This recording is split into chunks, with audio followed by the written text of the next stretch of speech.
Hello, hello. Thank you so much for joining. I'm Eric Murphy. This is Skeptic Generation, and we need to talk. Thank you so much for being here today, everybody. We're talking about the law. It is March 8th, 2026, Season 5, Episode 9. Joining me today is Tori. Tori, how's it going? Hello. It is going. I am here. I feel great. Shout out Lexapro or whatever the fuck I'm on. I'm like, yeah, we're doing this 2026, thing. brought to you by SSRIs. Yeah. We're doing the thing. Or microdosing mushrooms, whatever your thing is, like, do that. Take care of yourself. Whatever's going to get you through, definitely. It feels like week to week things have been nuts, and I only get to talk to you on the show once a month, and so it's like, where do we even start? Oh my God, I know. Well, I would like to start really quickly by saying that we all need to hang out because I have a Christmas present for you and V. Happy holidays. That was very sweet. It's like sitting in my entryway. Aww. Just like there. I'm like, okay, I guess I'm just driving over to your house unannounced at some point. Just give me enough notice to put on pants. That's all. Put on pants, yeah. That's all. Okay. Beautiful, love it. But yeah, so I know that I kind of reached out and asked you what you wanted to talk about. Mm-hmm. And you picked one of the heavier things that it is possible to choose to talk about. So what's up? U.S. imperialism? No. What's that? NBD. I haven't talked about that before. Yeah. We're doing a bad thing again. Again.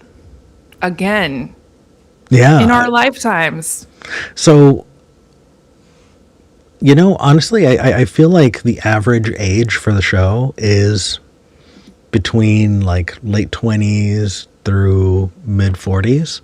Okay. So I think that most of the people watching probably remember 9/11. Okay. Yeah. Yeah, which is nice because there's a whole generation of adults who were not born yet now. Yeah. Yes, it is true. It's an historical event for them. Yeah. So how do you remember the first time we went to the Middle East? Well, not the first time. God. Right, Operation Desert Storm was a thing, right? I'm like, I remember. Yeah, I do remember that. I like That's vaguely because I was a kid, but like, yeah, that was the second time. Yeah. What was your memory of that? Okay, so I was at Christian University, like an evangelical Christian university, and everybody kind of was like gathering in like some of the dorms had, on the like main floor there were like big TVs and stuff, and so we were all like waiting, kind of watching for the announcement, the official announcement, right? Because they'd been obviously going about trying to conjure up reasons for months at that point, right? And like build support, and so. Yeah, it was a big deal, and we were very pro. Like, people made homemade bumper stickers. Like, people on my campus made homemade bumper stickers that said "Bomb Saddam." Yeah. And it was, well, obviously, like, post 9/11. Like, if you weren't a patriot, you were a terrorist. Like, there's no middle ground here, And so that was sort of my introduction, and, like, I've always been very anti-war, unfortunately for my Reaganite parents. They have not loved that about me. And so, yeah, I was always kind of like standing on the sidelines, like being like, there has to be a better way to deal with our problems than violence. But, that's what I felt about everything. It's what I felt about my parents. It's what I felt about policing. It was like interpersonal relationships. This was just like... There's got to be a better way. Built into my... like genetic code or something that I'm just like, come on, what are we doing here, guys? So yeah, that's my first recollection of it. And like, I remember not feeling super strongly about the legality / morality of that specific war, in the sense that I'd been so brainwashed, right? that, well, I mean, I don't know, like whatever, raised in my parents' values, brainwashed, whatever language you want to use. I get what you mean. There was no space for, is this the right idea? Like the spaces I was in, you couldn't even have those conversations, right? Like not publicly, like with one other person in your dorm room, right? Or like down the street at Starbucks, you could like whisper, like, is this the right thing? Should we be doing this? And it's like, people in Iraq, like their lives also matter. So why are we pretending that they don't? And there were just so many questions that I had at that time, and I was uncomfortable with it. But then again, I was like in this space where it was like, you just sort of keep your mouth shut if you don't agree. Like I was not really going out and like being an anti-war protester, but you know, I will say, shout out Portland. Every single Friday, downtown Portland, there was like it wasn't a huge protest, but there was like a protest that would like go through every Friday afternoon against the war. That is so fundamentally different from like, that's interesting. So I think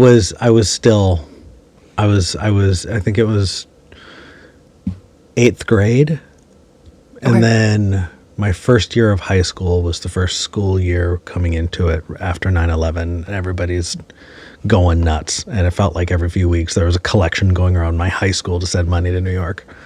Oh, okay. I was like, you're raising money for the war? We have an war machine. Okay, no, New York. No. Beautiful. I love this. That's actually incredibly generous. Oh my God. Do you know how many of us forked over our lunch money? I'm sure. That's so precious though. Like that's incredible. Yeah. It is interesting. The community that I was in, I've talked about it before. It was a Southern California, farming community. Predominantly Latino, predominantly Mexican by a large margin. Yeah. And the patriotism was very strong. I do remember while I was a freshman seeing people who were graduating, seniors, juniors, the people, the number of my classmates who signed up to go to war because of, this kind of patriotism, this push after 9/11. And then for me, I was going to college because I took a break. I didn't go to college right away. By the time I started going to college, the first really big wave of fresh vets were coming back and utilizing their GI Bill. Yeah.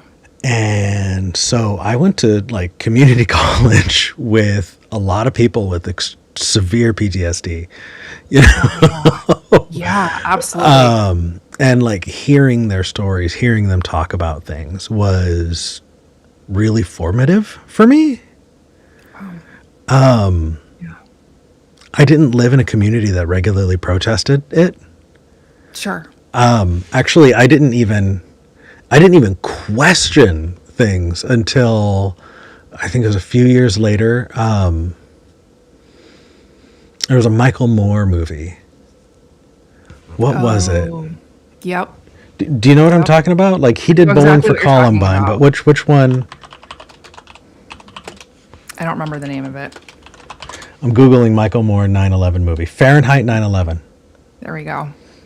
Fahrenheit 9/11, I think, kickstarted a lot for me. And, kind of looking back at it, though, I'm thinking it was everywhere. Like there was this fierce cultural patriotism, this big. That's not what's going on right now, is it? Like, Tori, are we in so much of a bubble that we're not part of whatever the fuck, like no, I think like Lee Greenwood's not on the radio. Oh my God. Okay, we do not have time to talk about Lee Greenwood. No, that's a really good point. Like this context historically is very different, because people are like, oh, this is, well, I mean, everything's a distraction from the Epstein files, but people are like, oh, this war is just a distraction from the Epstein files. Yeah. And like, having this very sort of interesting space where people are not just falling in line. No. Gen Zers are not racing to enlist because they're like, are you kidding me? Like, Well, I mean, so the optics were so different too. When we went to war, after high school, for you during high school, for me, this like there was this conversation that was happening about weapons of mass destruction, and the idea of war was there is this thing, and it is a solemn, responsibility that's heavy, and we see that somebody, this country may be arming themselves with nuclear weapons to use against our allies in the Middle East. We need to protect our allies. We need to stop this existential threat. right. It's about saving lives ultimately, because it's like the amount of destruction that they have, and their like Saddam for decades was framed as crazy, right? Like, we're on a first name basis, what the fuck? But he was framed as like this crazy person. You had no idea what he was gonna do, and also he committed atrocities. So it was very easy to be look, he's planning something really huge, really horrific. We're possibly preventing a genocide by going to war. Well, Is how it was framed. And also, it was tied up with the hunt for Bin Laden. Yes, as well, right? Was it? I mean, like, Iraq has nothing to do with Bin Laden, really. No, but we first went to Afghanistan, and it was that push to Iraq, wasn't it? Yeah. Yeah. Like, I mean, we're already, we're right there already, It's I like, know. it's like, look, you're already going to the here. store. Yeah, you might as well pick something else up on the way home.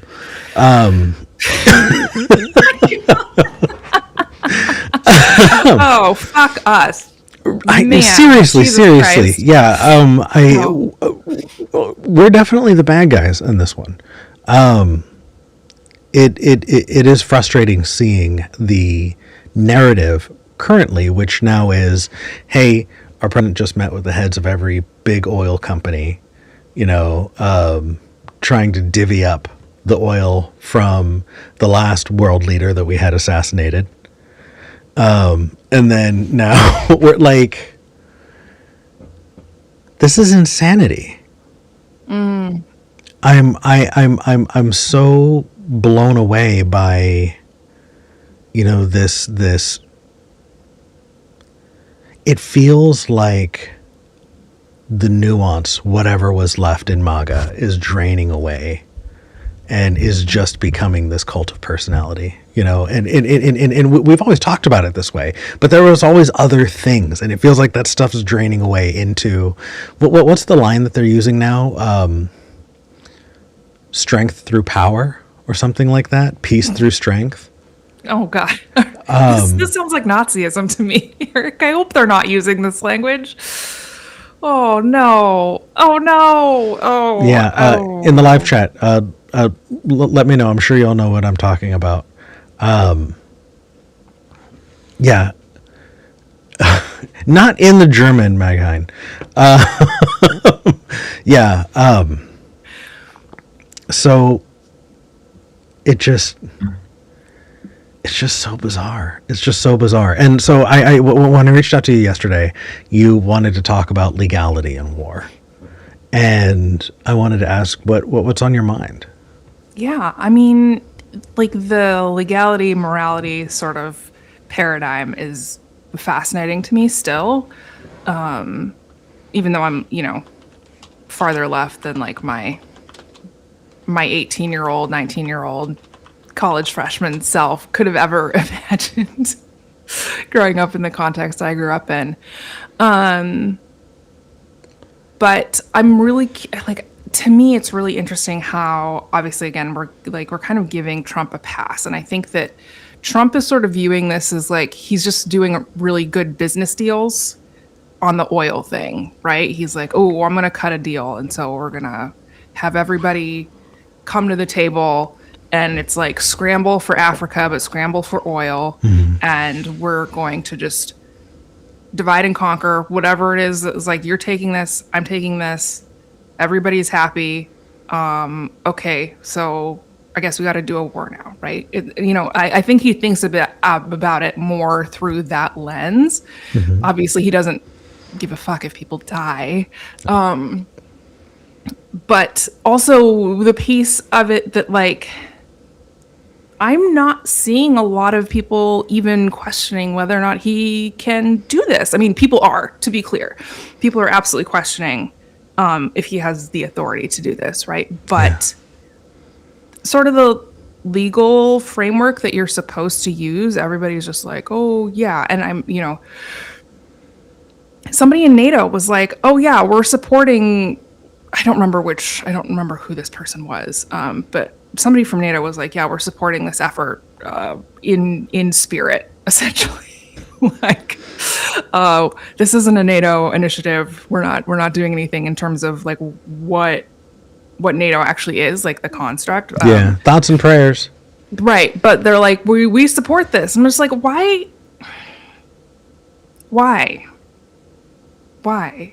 And then there's obviously the piece of it that America has always struggled with, where it's like, just because something is legal doesn't make it okay. Doesn't mean you can do it. I have given myself permission to wage a war. Therefore, it is moral, right? And so we have this real problem in the U.S. of conflating legality and morality for centuries. We really do, and I feel like every version of it is wrong. So to say, just because it's legal doesn't mean it's correct. That definitely does feel like that applies to the super PACs and the groups that got us into this mess where we're at currently. Just because the Supreme Court said that you have these powers that were given to the president that you can go forward on them, and then the other way around, right? Just because it's illegal doesn't mean. But this is a thing that I feel like we're really learning now. And that is that just because a thing's illegal doesn't mean that you're ever going to be held accountable for it. Whether or not you have institutional immunity, right? Whether you're a part of a wealthy group of people, you're well connected, whatever the case is, then it doesn't matter if a thing is illegal, Right. Which then breaks down, how can a thing be moral? How can you tie morality and legality together if legality only applies to certain folks? It blows my mind, and it makes me think about Nietzsche. When he talked about the morality of the poor. I don't know this. No. So Nietzsche talked a lot about how morality is different for the poor and the rich, and morality is used against the poor to keep them that way. And so you have this kind of like this modesty, we're not going to live beyond our means. We're going to, we're not flashy or showy. We're a modest home, So that's moralizing what? Not spending money because you don't have it. Being frugal, right? Yeah. Which means that as a poor person, at least you can look down on the rich folks and go, but they're vain, Right. they're not moral like us, by being poor. But when you are wealthy like that it just doesn't apply. Yeah. So that hasn't changed. It blows my mind. We do have a call coming in, but that reminds me, this is a call-in show. Let's put the phone number out there. We have got a call screener waiting on the line. We'd love to hear from you. The phone number is 412-SKEPGEN. That's 412-SKEPGEN, 412-753-7436. Or you can go to tiny.cc/SKEPGEN. That's tiny.cc/SKEPGEN. Like I said, our call screener's on the line, and we want to hear from you. Okay.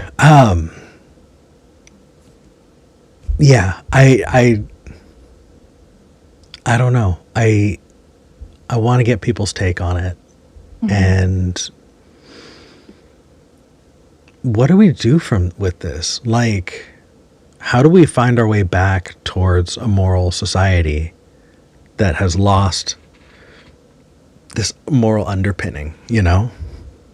Well, this is like the really interesting thing, right? Is that it was always kind of a facade. Yeah. Like the idea of like, I can't remember the language they use, but right, the like, plantations were seen as this moral aspirational thing, right? Where it's like the structure is just, this is how God intended society to be, right? Is this beautiful hierarchy, Kind of antebellum South. Like just, and like this imagery, right? And it probably got stronger after the Civil War, to be honest, like the imagery and like invoking all of this language. But that's like how we do things, right? Is we create this like this moral sort of cover story for ourselves. And I think that America's I don't want to say like downfall, right? Because I don't know that it's necessarily going to be some huge crisis. It could be lots of mini crises just kind of rippling through.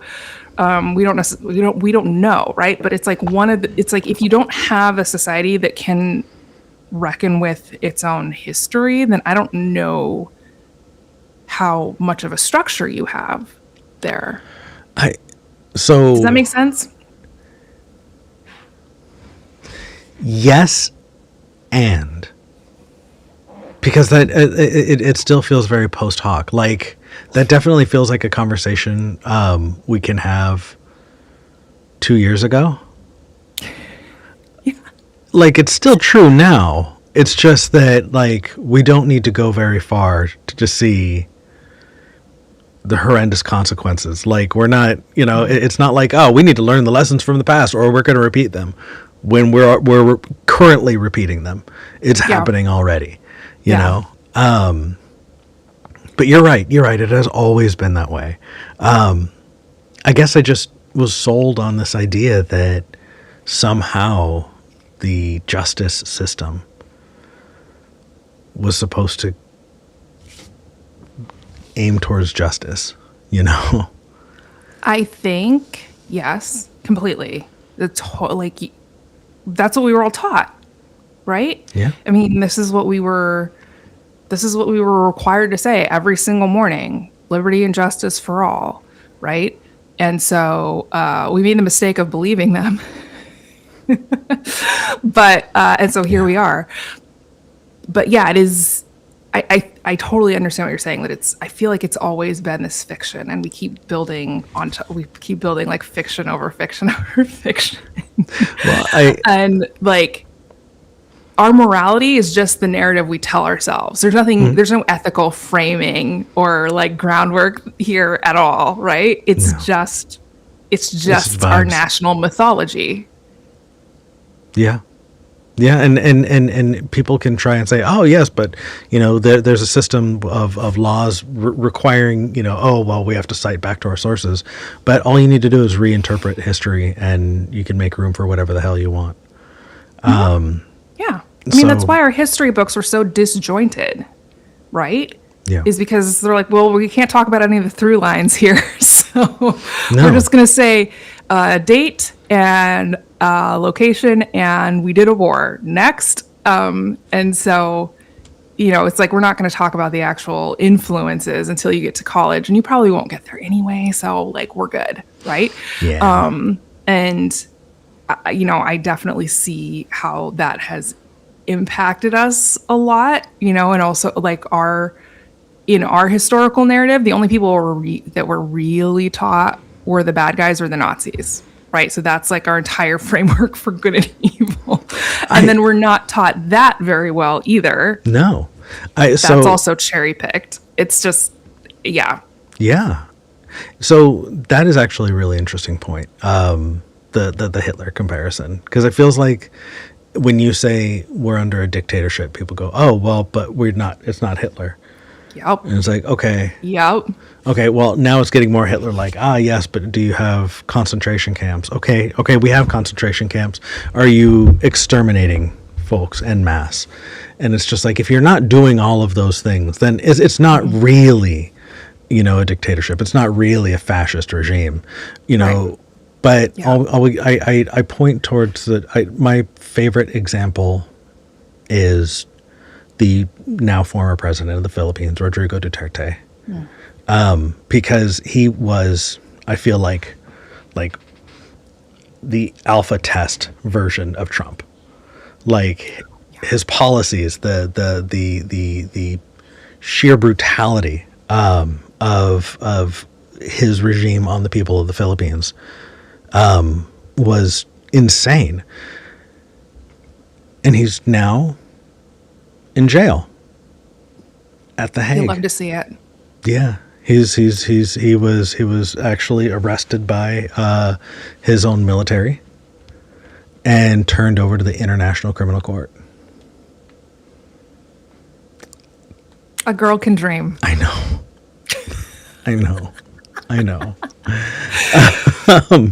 So I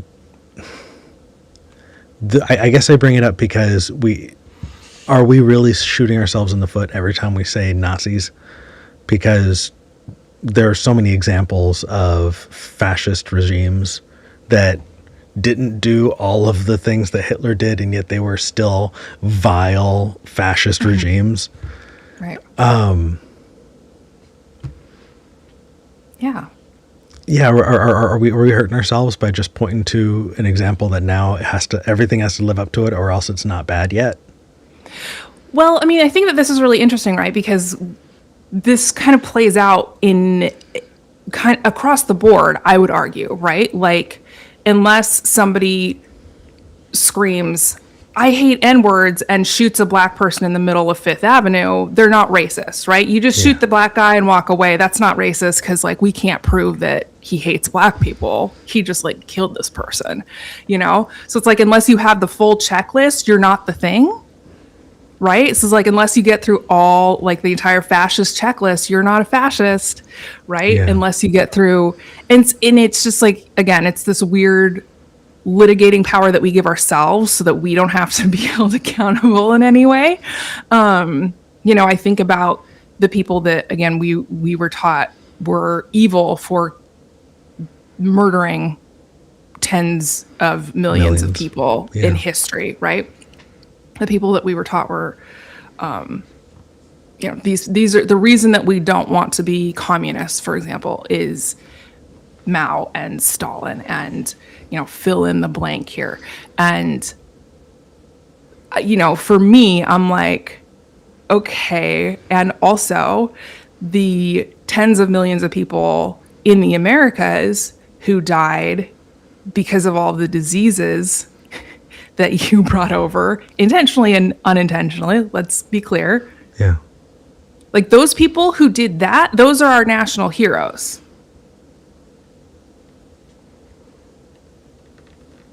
Yeah. Right? Like, the tens of millions of enslaved people who died.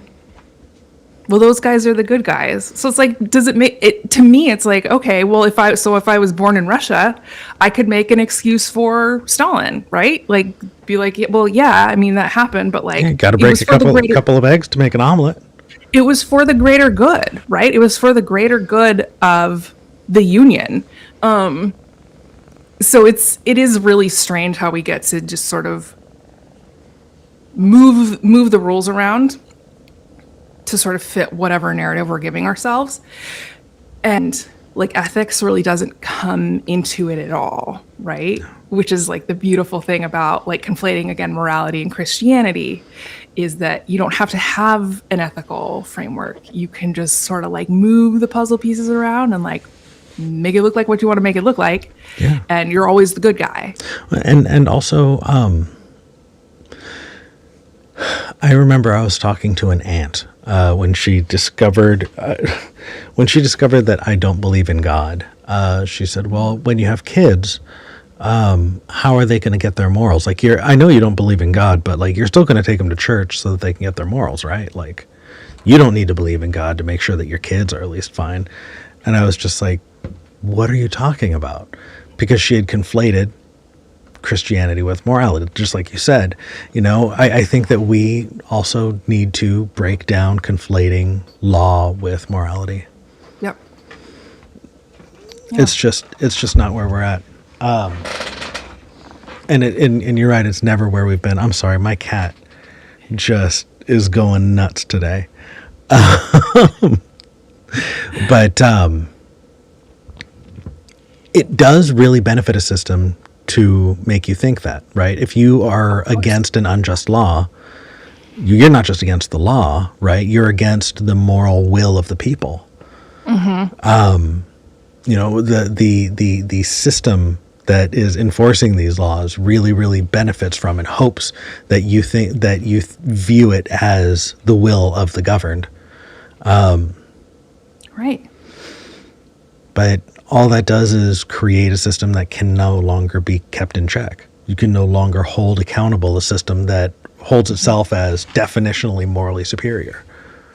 Yeah, this is what is really interesting, and something I've been thinking about for well over a decade at this point, is it's like, if there is no mechanism by which to, for example, hold the president of the United States accountable, then like, this is all just a game, right? Like, this is all just back rooms and gentlemen's handshakes, and like, we're all agreeing to like play this role for now.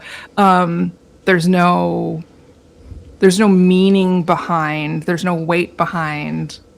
It's like, like first Trump turn, it's like, oh, he can't do that. And it's like, well, again, where's the mechanism to stop him from doing that? Like, sure, we wrote it down, but we didn't give it any power. We didn't give it any teeth.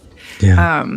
I talk about this from the opposite lens when I'm like doing anti-racism training. I talk about it from like the kind of opposite perspective of like, if the law does not protect you, it is functionally meaningless to you, right? Yeah. So thinking about historically within the U.S., for Black and Indigenous people, for Latino people, for Asian people, that like the law was not there to protect you; it was there to protect the whites, right?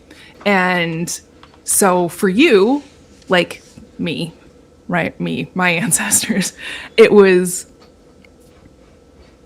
the law was sort of irrelevant, right? Like, it existed, of course, and there was still morality, but the law itself was like, this doesn't mean anything. You could live in a state where you were allowed to vote and be stopped from voting by a bunch of random white dudes. Like, there were so many things that were going on here, and it's like, okay, here's people, and then white folks get really upset because they're like, how come you don't respect the law? It's like, because the law doesn't respect me. Yeah. The law doesn't treat me as a human being. So like, why should I care about the law? I'm frustrated at how I've spent so much more time on the other side of it.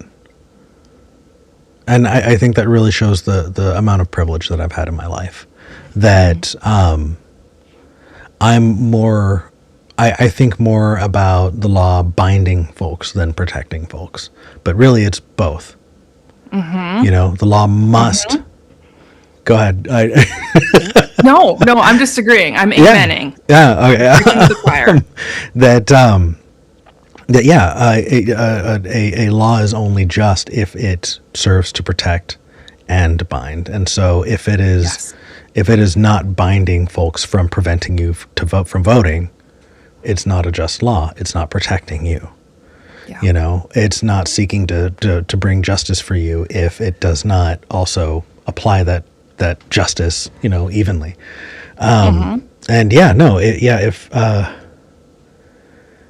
if it's not protecting you and it's not binding the folks who are, breaking it without any repercussions, then on both sides, it's no longer just or relevant at all.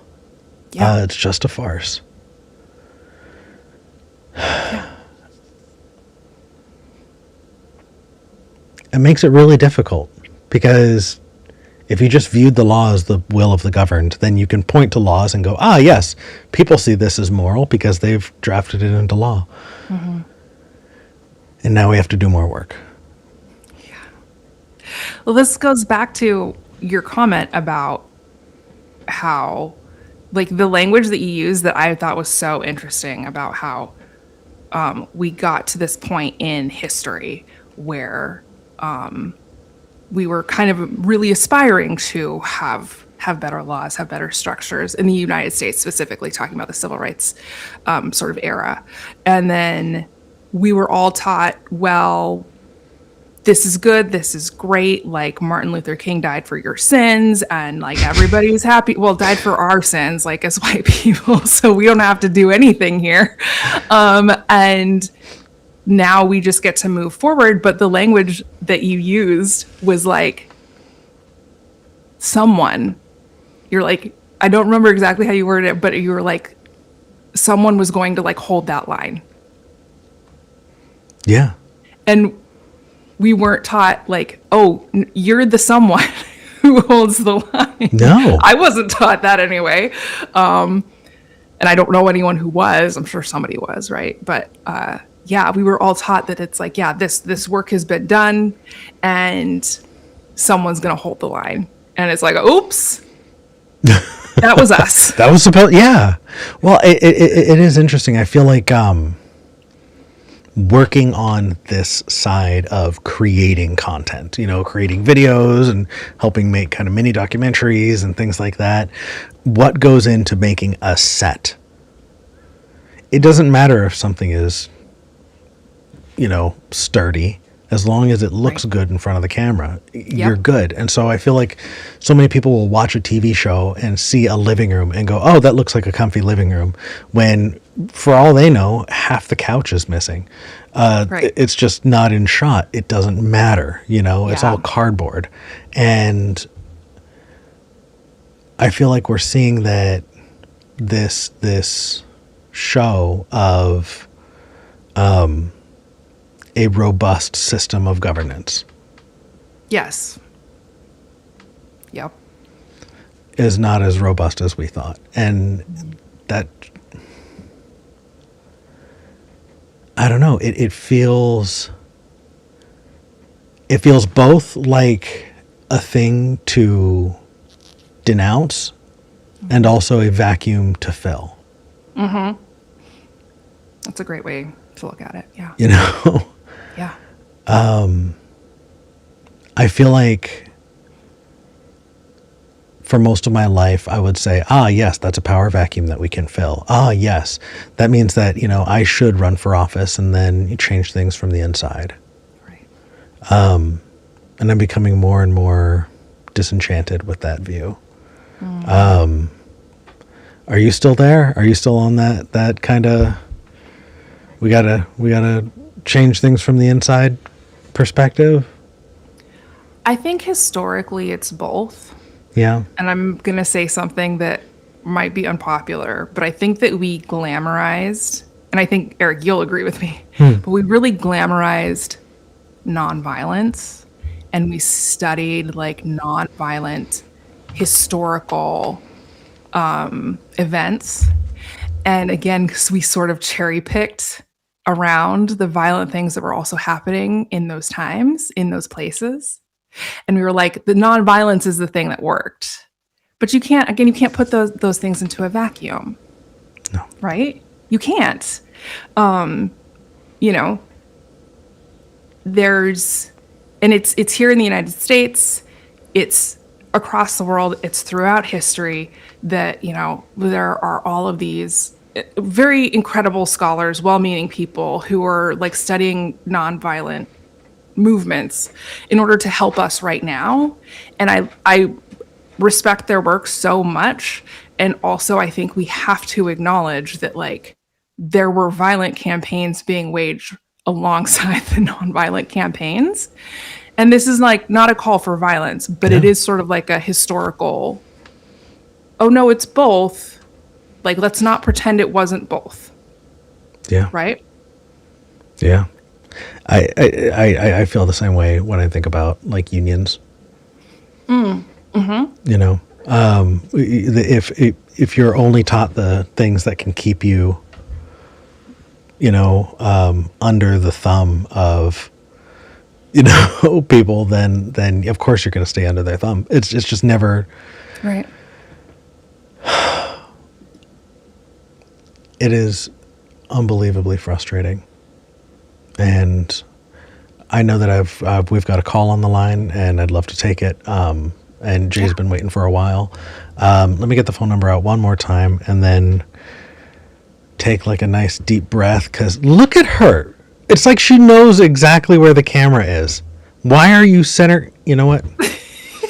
She looks around. Who? Not me. Let's get the phone number out. 412-SKEPGEN. That's 412-753-7436. Or you can go to tiny.cc/skepgen. Do you hear her? It's tiny.cc/SKEPGEN. She's literally, why? I can't even. Let's bring somebody else in here. Jay, in Florida. Jay. Hey, Jay. Hi. How are you? I'm good. I'm good, actually, real good. Oh, Yeah. glad. Yeah. It's an interesting topic you picked, considering on Friday I was having a conversation with a couple friends in regards to British history and what that actually looks like and how much of a mess that is and how imperialistic the Britons were. Because somebody said something, I think, about Game of Thrones, and I'm like, you know, that's based on the War of Roses, right? And they're like, what is that? I don't know what that is. Like, how long do you have? Let me tell you about the Habsburgs. Let's do this. Yeah. Okay, so before I make my topic, you mentioned Martin Luther dying for our sins, and I just thought Martin Luther King, just to be clear. Yeah, Martin Luther King. We should rename him to Martin Jesus Luther Christ King. We definitely should rename him that. Beautiful.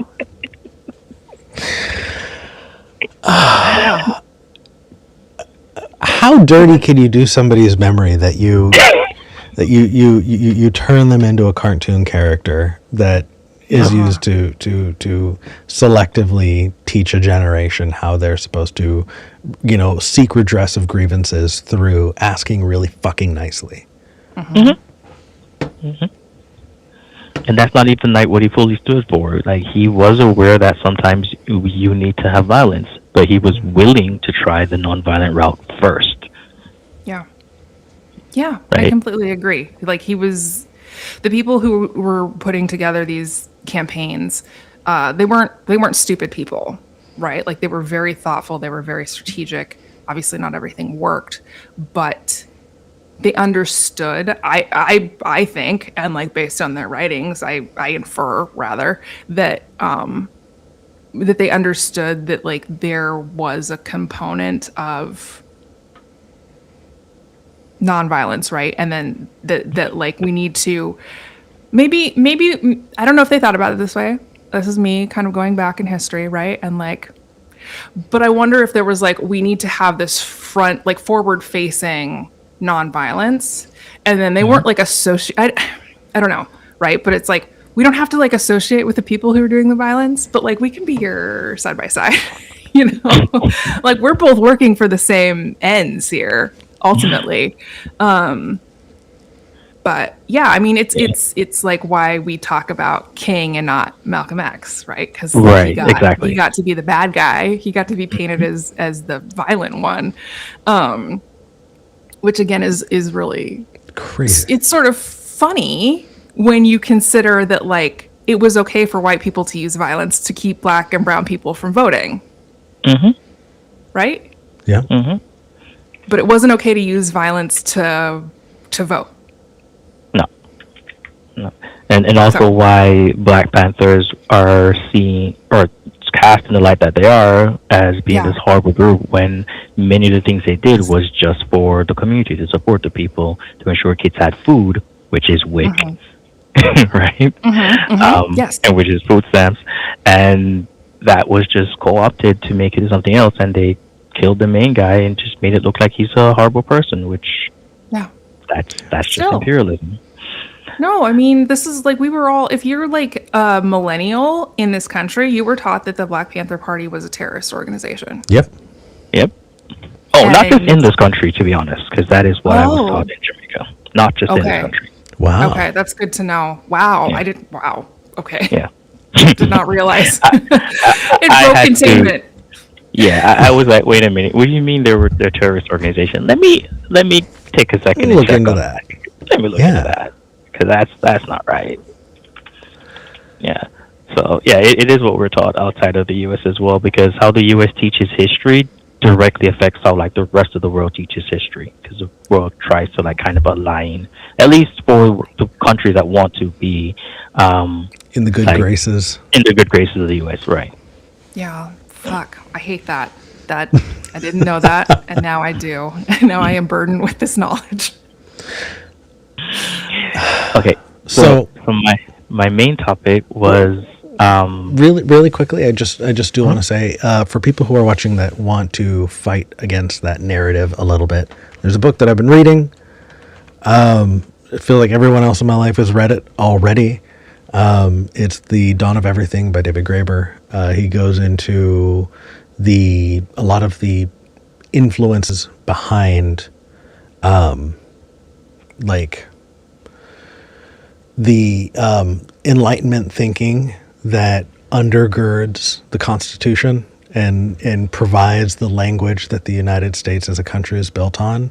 Was actually, there was a lot of influence from people who came to the Americas and learned from the native peoples here. And at the time, a lot of these, Enlightenment writers and thinkers, they fully credited it. They were just like, yeah, there's this this crazy book, here's what happened. And they were really, really inspired by it. And history just happened to have forgotten it. I think that we should start actively remembering the influence that other groups have had. We're talking about, how we're going to remember the Black Panthers.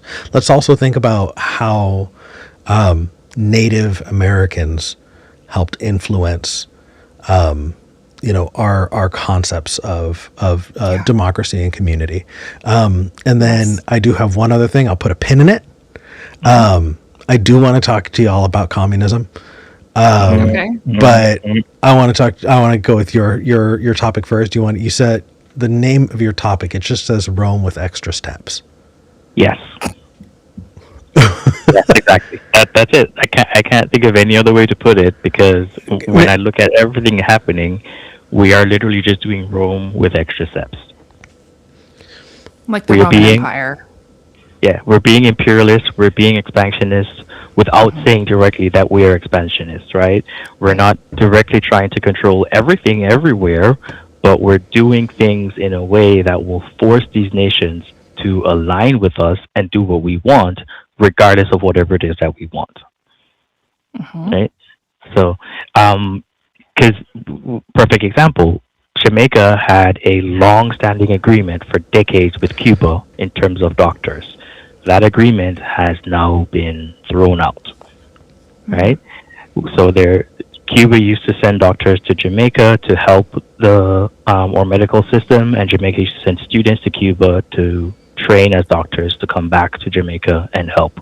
We don't have that agreement anymore, right? And while it hasn't been said that it's specifically because of U.S. pressure, there was a statement that I think the ambassador to, or no, I think it was Marco Rubio, said that there are going to be consequences for Jamaica if Jamaica sides with Cuba, in terms of Cuba getting the blockade being lifted and stuff like that. So it's interesting now that, we don't have that agreement anymore, right? So I don't know if we're going to get training from the U.S. doctors. I don't think we are. But that's directly imperialism without the U.S. forcibly telling us that we're going to need to do that. That's soft power. Yeah, Yeah. If you haven't, or anybody who wants to look into soft power, that is exactly what that's crazy. Yep. Right. So I don't know. I feel like, is it Rome with extra steps because you have a republic ceding power to a dictator, which is what happened in Rome, or is it specifically the homogenization of different cultures to take on this kind of monoculture of Roman citizen, American? Is it all of the above? Like, what are the things that are causing you to point to Rome and I not, think one of the European countries that, divvied up Africa? I think it's a bit of the all of the above, because you do have a republic that cedes power to like a democracy, and then we have times when, like, now the president just decides he's going to do whatever he wants because there isn't a law that specifically says he specifically cannot do it. Right. While in Rome, you had a time when a dictator could take over and just do whatever he wants, right? That was on the books. And we also have people, when they come to the U.S., the first thing that they do is try to emulate every single thing that is deemed as a part of U.S. culture. And most of those things are white-based. Most of those things are kind of racist, right? All those things are going to be racist. Like for me and people from Jamaica, I know when they come to the U.S., a lot of them end up being Republican. A lot of them end up voting Republican. And I know for Hispanics as well, that when they come to the U.S., they try to emulate everything they think is quintessential to the U.S. And that ends up being a lot of stuff aligned with the right and not stuff that will actually, like, help people overall, right? Right. While at the same time, the U.S. will put a front out to everyone to say, hey, guess what? I want everyone to be happy. I want to feed everyone. I want democracy for everyone. But it's democracy for everyone if it doesn't affect the U.S.'s power and stats, or if it doesn't affect how the U.S. can do what it wants across the world, right? So the U.S. isn't going to do democracy for everyone if it changes the position of the U.S., where the U.S. isn't as powerful, quote unquote, as it is, or gains more power. It's going to do something different to ensure that it remains in power. Yeah. That makes a lot of sense. Go ahead, Tori. It's reminding me of this. It's reminding me of the book, How to Hide an Empire. I apologize. I do not remember the person's name who wrote it, but it'll come right up if you Google how to hide an empire. But yeah, that's the first thing I thought of, Jay, when you brought this up, that there's, it's like it's soft power, but also not. It's like it's we do this like extraction thing, and then we just call it like capitalism, right? And it's like we'll treat you. We won't attack you, right? We're not going to treat you well, but we won't attack you if you just give us all your stuff, right? If you're just like exporting all your stuff to us, we're on good terms. Which again, like that's a super. It's like it's basically sharecropping, but for countries, right? Functionally. And so it's like you don't really have a choice. You can do this and give us what we want, or we will lock you out of the global economy. And, I don't know, is that soft power? That feels like, at that point, it feels like hard power. Yes. When you have military force involved, that's no longer soft power. But what if it's just like the threat of half your population starving to death? Well, so yes. One of the examples of soft power that I learned a lot about in the last few months was what happened to Central and South America in the last 100 years because of the CIA and because of U.S. aid. The fact is that we were sending food to very specific groups, and if that happened to be a guerrilla faction that was more amenable to U.S. corporate interests, then so be it. Absolutely soft power. Soft power is what happened in Mexico after the Civil War, right? If anybody wants to know what happened to Mexico between the Civil War and I want to say the 1920s, that whole period was under a single president, Diaz. And what he did is he had these people called the rurales, the rurals, and he would send his forces out to these rural communities to say, hey, we need you off this land. We're going to sell it. And if you don't get off this land, then we're going to kill you and or enslave you. And they did. By the time that Diaz was no longer president, I believe the United States corporate interest owned 70% of the arable land in Mexico. 70%. Yeah, I mean, what we did to indigenous people here, Yeah. also, Yeah. same model. So indigenous people, we took them and we pushed them into these areas, the worst possible areas. With Right. Mexico, we didn't even do that. We just said, do that to yourself. Depart. Well, You have to go now. I mean, not even depart. Just become a slave on your own land. Oh. Okay. Yeah. Fuck. I know. So the question is, why isn't Mexico part of the United States, right? If that's the case, right? If U.S. interests own most of Mexico, why is that the case? I saw that Jay had dropped out, but called back. Oh. So let me grab Jay. And Okay. actually, if you two talk for a minute, I can pull up a quote that can yeah. finish that out. So I I'm want to gonna, I want to know the name of that book because Yeah. you were Jay, talking about Jay, it. go for it. Yeah, sorry. Completely crashed something here, and Oh, no. he just said no. Sorry, FBI agent. I didn't mean to be that. Whatever. The NSA is listening. But yeah, I agree 100%. It's like Eric was saying earlier. What happened with Mexico?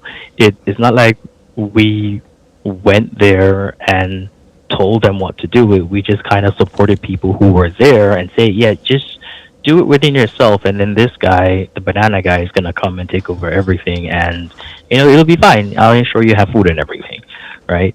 Which is not necessarily the same as us sending a force somewhere to invade it, to capture it, and make it a part of ourselves because we need it. We're just having you do it yourself and give it to us. You can't blame me. I didn't do it. You did it, right? Yeah. So it's a interesting point, and something I've always kind of thought about, because if you look at how the UK functioned before and all quote unquote empires before, just like you're saying, the Nazi checklist. If you try to compare the checklist of an empire based on what an empire was before, like Rome, Britain, any of those, the US doesn't match that checklist. And this is because the US is doing imperialism, or being an empire, in a completely different way. Completely different fashion, completely different metrics. And honestly, the oil is a key part to that, because you trade oil in US dollars. So we can use soft power and a little bit of hard power to maneuver and push you and force you to do what we want without directly sending a force over there to take over your country. Yeah. Right? Yeah. I mean, we'll have a military base in your country just in case y'all get out of line. But Just in case, gotta remind you who's boss, right?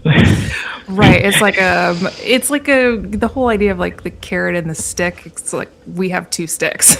Like, Just one stick That's and what a we bigger have. stick. there's no carrot. The Yeah. carrot is an AI hallucination. Yeah, we'll You make get you think nothing. there's a carrot, but there isn't one. You're hallucinating. And we built the AI to have you hallucinate, and you're paying us for the AI anyway, so it's like win-win. Win-win. So it amazes me, coming from Jamaica, how many people don't actually know history. And I say it amazes me because like I always thought that because of the availability of information, and I had this conversation with Eric once. I always thought that with more access to information, people would be smarter because they would just read the things and be aware of it and engage with the content.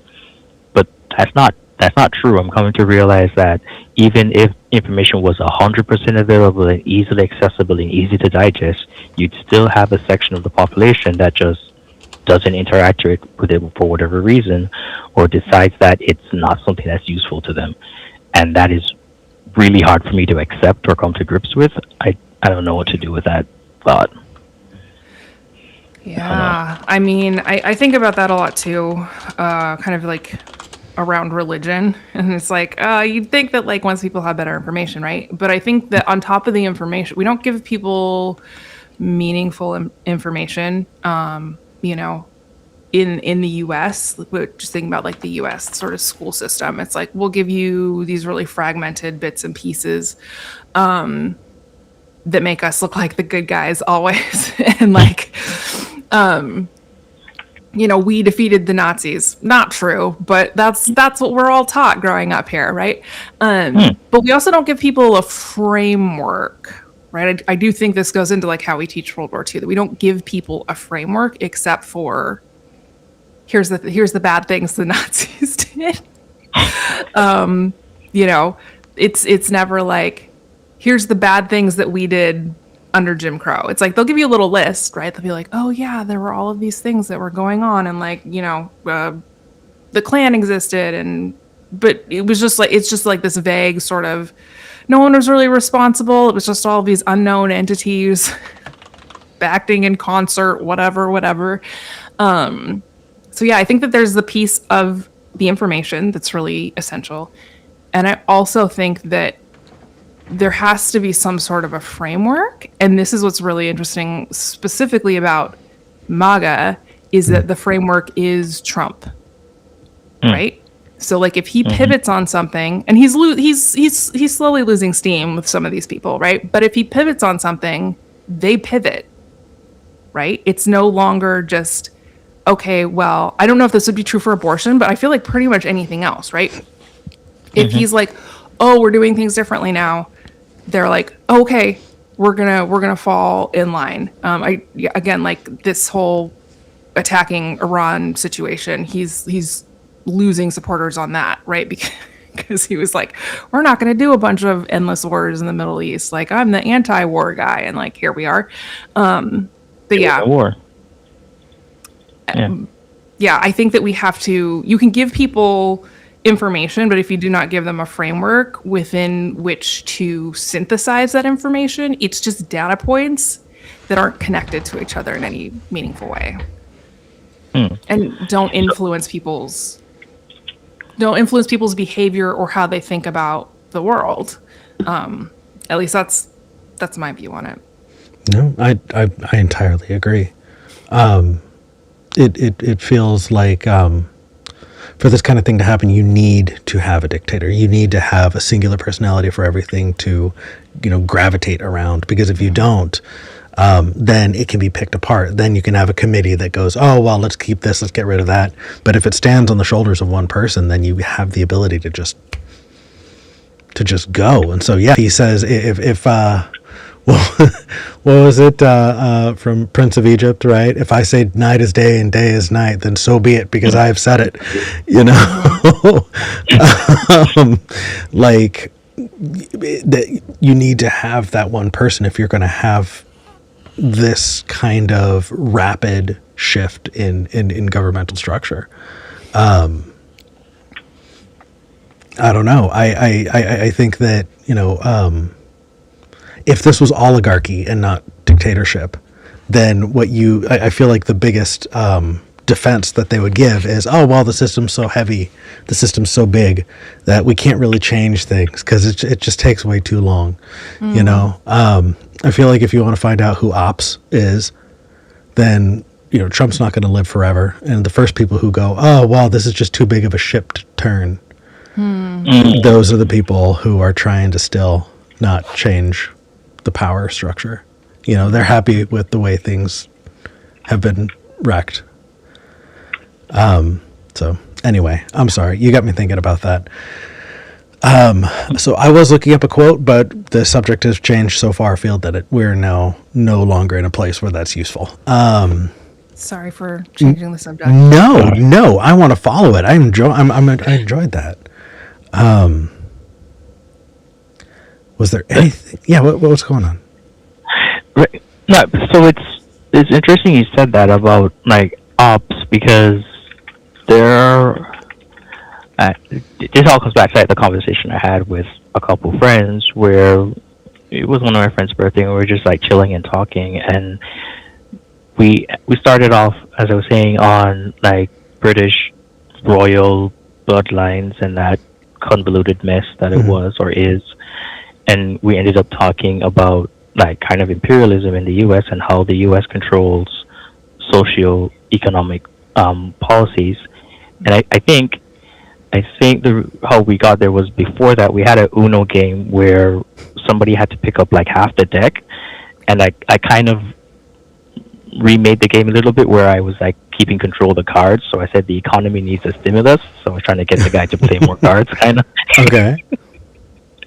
So having that conversation with everyone, I just realized that not just only that the school system is lacking in terms of how it talks about the context of geopolitics and the context of how all those things work for people in the U.S., but also it's lacking in terms of talking about how that context works internally for everyone who's here, right? How it works in terms of ensuring people get food, ensuring housing prices are good, in terms of ensuring that, people have a generally good life or what that standard of living looks like. So I don't know, how do you guys kind of navigate that overall when like you're having these conversations with people? Because what I did, I just kind of focused on the economic side of it. I didn't draw lines between Republican or Democrat or conservative or Republican, or conservative or liberal, because one, I was aware that the group was kind of a bit more conservative, and I just wanted to have like a general conversation about socioeconomic policies and stuff like that. So how do you guys kind of navigate that overall, understanding where we stand being on the left? Tori, you want to go first? Or you want me to? Yeah, I mean, the short version is it's racism. But in your context, Jay, you wouldn't have been able to say that. People were like, "What are you talking about?" Right? Yeah, right. So the context that you sort of, I think that like maybe you can shut me down if I'm being braggy or blowing smoke up my own ass, but like I feel like I'm good at helping people like connect the dots and do a little like start the process of synthesis of information, right? By like asking questions and kind of getting their perspective and like where they're coming from, because I do think that this is actually really valuable work to be able to have conversations with people who don't necessarily align with you politically or ethically or generationally, whatever the situation is, right? That you can still kind of have those kind of triggering conversations, not triggering in like a, activating your nervous system kind of a way, but like planting those little seeds that they'll go away from the conversation still thinking about. And so, yeah, I mean, I do think that is incredibly important work, and I try to do it in a way that's like that doesn't activate people's nervous systems, actually, which is why I don't walk into a room and be like, surprise, racism, that's what's driving all of this shit, because that activates people, right? So you have to like kind of lead them to it themselves, give them a couple of tools for synthesis of the information that they've already received, give them some things to think about, right? Give them some context, and the way that I do it personally, when I'm reading history and I like kind of infer something, like reading in between the lines, I ask myself, okay, does this apply to like Black folks in the United States now, Jim Crow, before the Civil War? Does this apply to Indigenous people, right? Does this apply to Asian people who are coming into the United States? Does this apply globally, right? in what context is this true or untrue? And then I can come to a conclusion, right, on my own, based on like my own ethical framework, and then like the historical framework that I kind of use, and like bounce around and kind of ask these sorts of questions. So that's how I do it, and I try to teach people how to do that. Like I don't want people to think what I think, because I think that that's dangerous. Actually, I want people to have tools to come to conclusions when they are given accurate information. So that's a way better answer than I would have given. I love that. Yeah, no, listen to and go from that. If I have anything to add, it's just more examples of what you're talking about. Providing people with a lens through which to see the world is better than pinning them down personally on a thing, because they could take that lens elsewhere. So that lens of who's excluded from history is such a good lens to look at things through. Yes. One that I had a particular difficulty with, and I'm still trying to figure out how to give this to MAGA family of mine. They don't understand that structural violence exists. They don't understand what systemic violence or systemic inequality look like. Everything is individualized, and so to them, there are no racist laws. There are only racist judges, and then they're just doing it wrong. They're like when you say all cops are bastards, they'd say, well, what the hell? They would get really, really upset, not understanding that you can be a very well-meaning cop, but the job is bastard, so you're kind of fucked. They don't understand that the job could be bastard, which is funny, because you say that about lawyers and they go, oh yeah, of course, no, your job's to be a bastard. Oh, you're a tax collector. Oh yeah, your job's to be a bastard. Oh yeah, you're a cop. Oh no, how dare there are good cops. Who says there are good lawyers? I don't understand that. But it's anti-Semitism. But yeah, go on, continue. Continue good with call. your point. That's Good why call. it's allowed. Good call. But helping them understand that there are systems in place that can cause things to be bad, and not a personal failing. If every bad thing that happened was just a personal failing, then there's no system that you could ever fix or put in place to make it better, because it was just a one-off. And if everything's a one-off, then nothing can ever be done about it. But if you're seeing the same one-off over and over again, maybe it's a structural issue. And I feel like I like your tool of who's being left out of history. That feels like one of those, kids magazines, you're looking for the hidden thing in the picture, who's left out of history. That feels like a game. That feels cool. I'm still trying to figure out how to show people, how can this be part of a larger structure of violence or of prejudice or inequality. I would love to get people's take on it, because I feel like that's a tool that I really, really want to give them, and I've not had really great results yet. Yeah, I think a lot of it too is the language of they don't want to talk about structural inequality. They don't want to talk about critical anything, right? They're like, critical race theory, what's that? No, you're attacking me. Right? But I think that people are very interested, generally speaking, just because of how brains tend to work, in that sort of looking for the missing pieces, and also just encouraging people to look for patterns, saying just see if you notice this, if you notice this sort of repeating, look for it intentionally, but see if you notice a pattern here, right? For me, I'm I love patterns, so I'm, on the NIH website, reading random papers on structural inequality and critical race theory, and where, how these systems produce these really disparate outcomes. And if you want to get even more granular, specific people's stories of like, because that really, especially for white people, like white people love like a good personal anecdote. Yeah, of like, I don't know if either of you remember this, but like GoFundMe and Facebook were, in the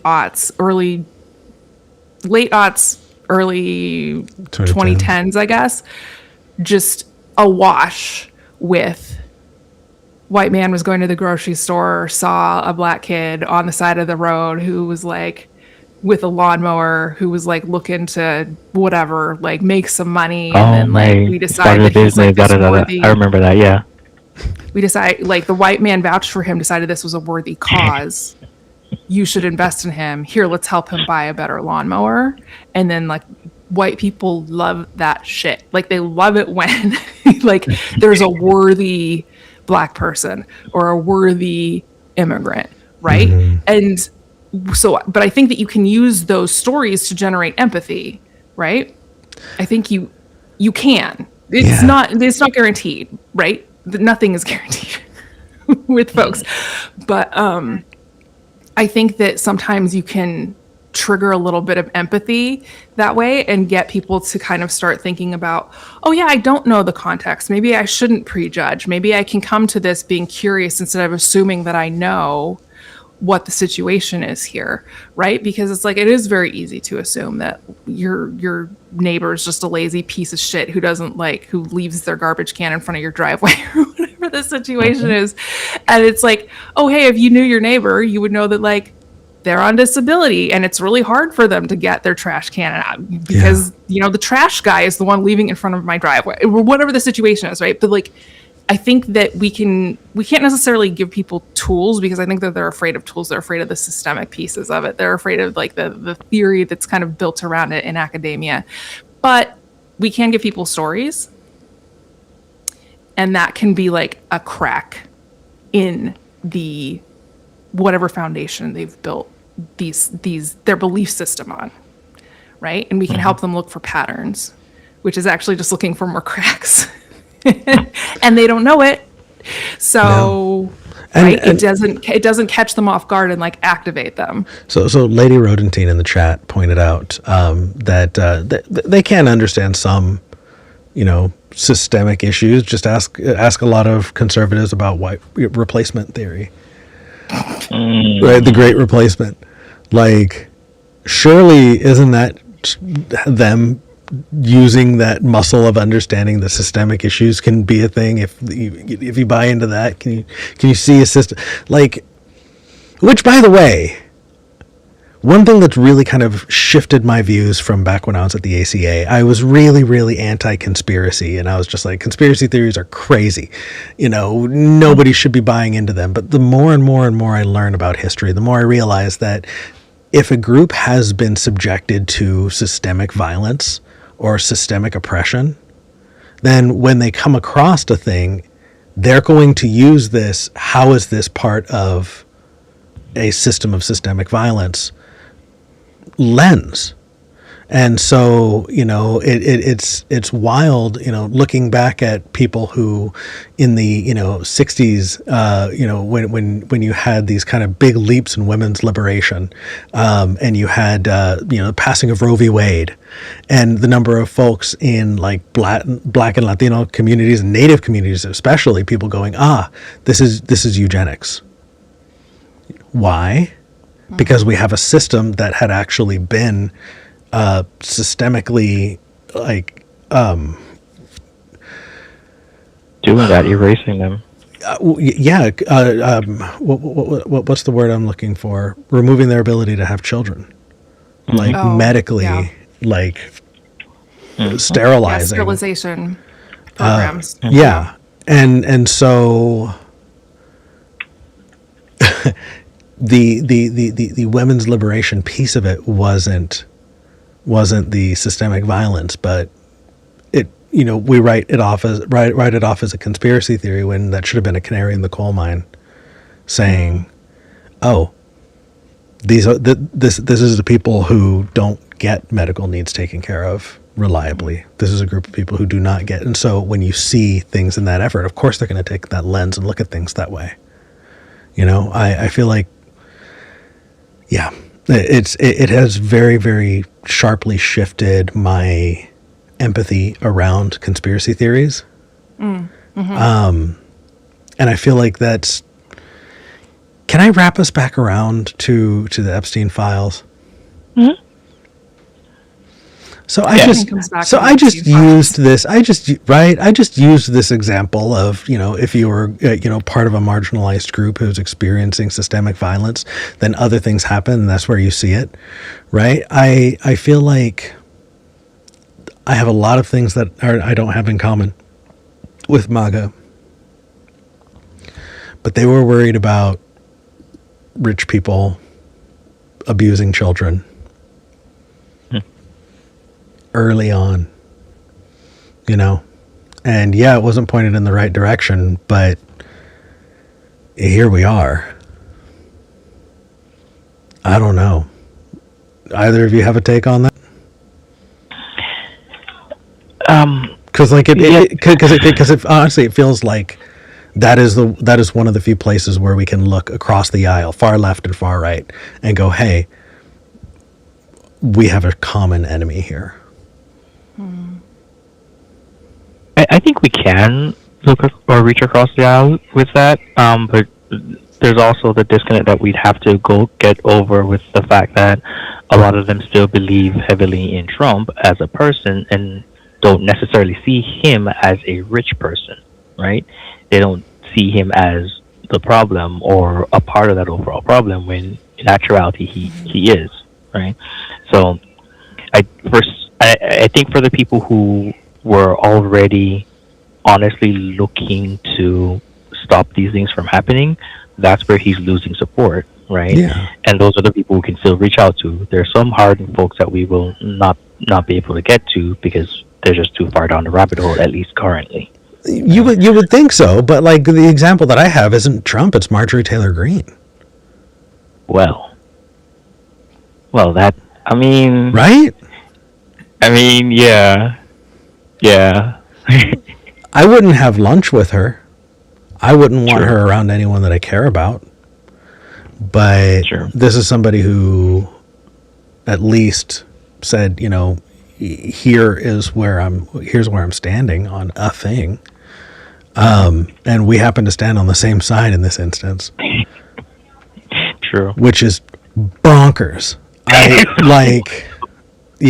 I found in the last few years that I've had similar things with the Marjorie Taylor Greene when it comes to abuse of children. With John McCain when it comes to abuse of power. John McCain when it I can't. It's we're in a different fucking universe now. Anyway, I've gone way off the reservation. Was there anything else we want to talk about before hopping to the next caller?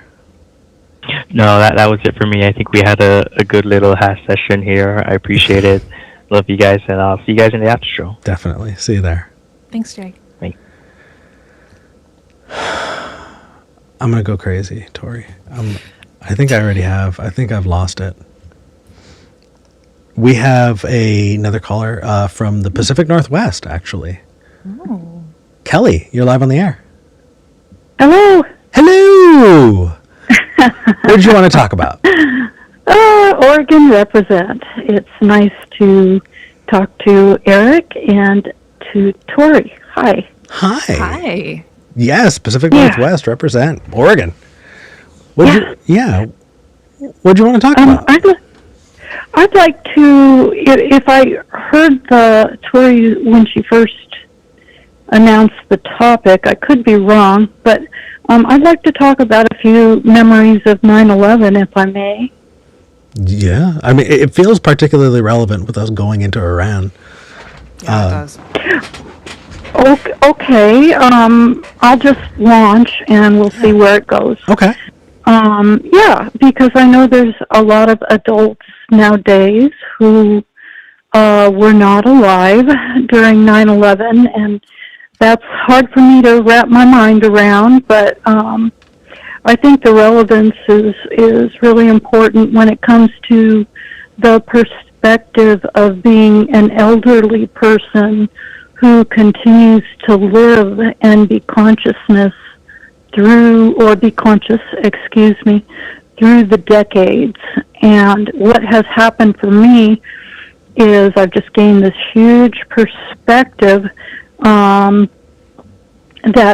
that may look different than a lot of young folks who that don't have that benefit. They're young and vivacious and full of life, but to have lived through that time during 9/11 was really important in regards to having a different way of thinking about what's truly important.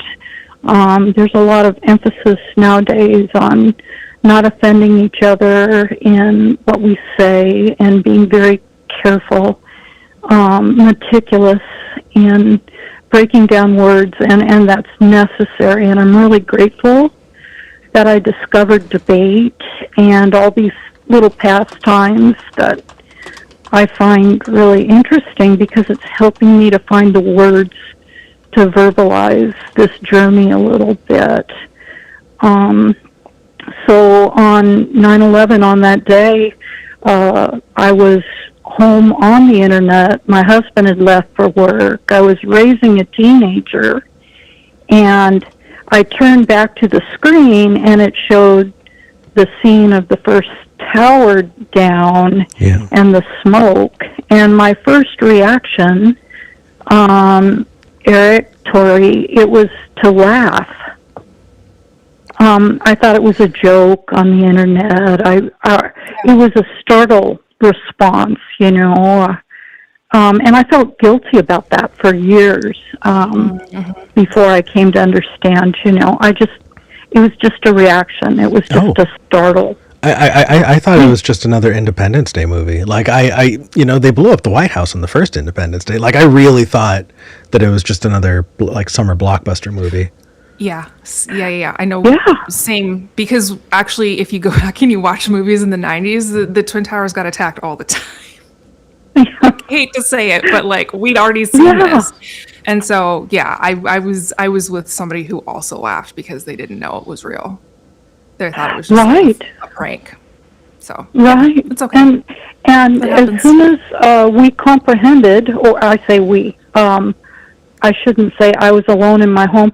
As soon as I comprehended it was real, for the rest of the day, as my family came home and we watched the TV, I had that T word in the back of my head, but I didn't dare say it, and I think that was probably true of most people. Terrorism? But when that, what? Terrorism? Yeah. Okay. Yeah. But when the second plane hit, then it was clear, and the horror of the event for me brought about a clear line between racism and tribalism. And what I mean by that is there is a difference. And I think that most people in the United States, I can't speak for them, but I think it was very, very reasonable to have a common human experience of tribalism at that time, for that day, for years. Just, I think tribalism is a genetic thing inside of us. I'm not a sciencey person, so forgive my lack of the right words, sophisticated words, but, but racism, on the other hand, is used, and now I'm getting my words wrong, but not wrong. I'm getting overwhelmed with trying to make my point, but I think that's very important. The difference between distinguishing the difference between tribalism and racism. and of course, racism is a horrible, horrible, horrible thing. And then also I share that I'm elderly somewhat, to express that, in my opinion, Eric, Tori, the world that I grew up in,